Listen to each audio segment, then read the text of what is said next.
يقول الرسول عليه الصلاة والسلام إن لكم من نسائكم حقا ونسائكم عليكم حقا فاتقوا الله في النساء فإنكم أخذتموهن بأمان الله واستحللتم فروجهن بكلمات الله ولن عليكم رزقهن وكسوتهن بالمعروف والحمد لله وصلى الله على سيدنا محمد وعلى آله وصحبه وسلم. قل يا يحيى عبد الكريم سعيد زوجتك وإنكحتك الأخت صمود علي أحمد على ما أمر الله برسوله وبالمهر المعلوم المتفق عليه.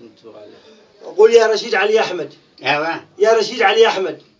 علي أحمد. يا رشيد الرجال قبلت منك البنت اللي اسمها قبلت منك صمود علي أحمد. علي أحمد. قبلت منك ايش الاسم البنت؟ صمود علي أحمد. صمود علي أحمد. صمود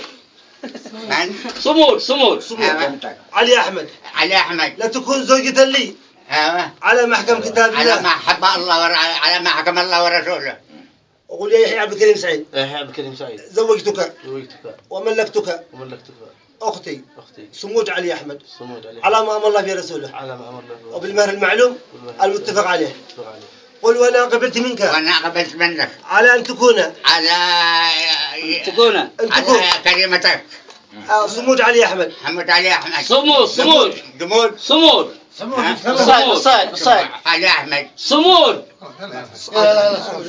يا يحيى عبد الكريم سعيد زوجتك إياها صمود قل وأنا قبلت منك على أن تكون على ما هو في صمود علي أحمد أن تكون زوجة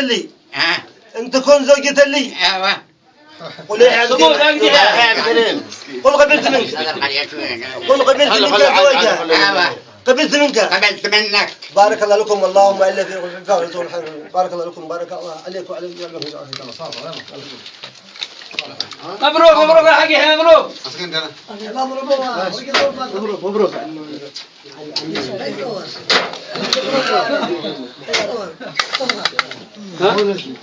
مبروك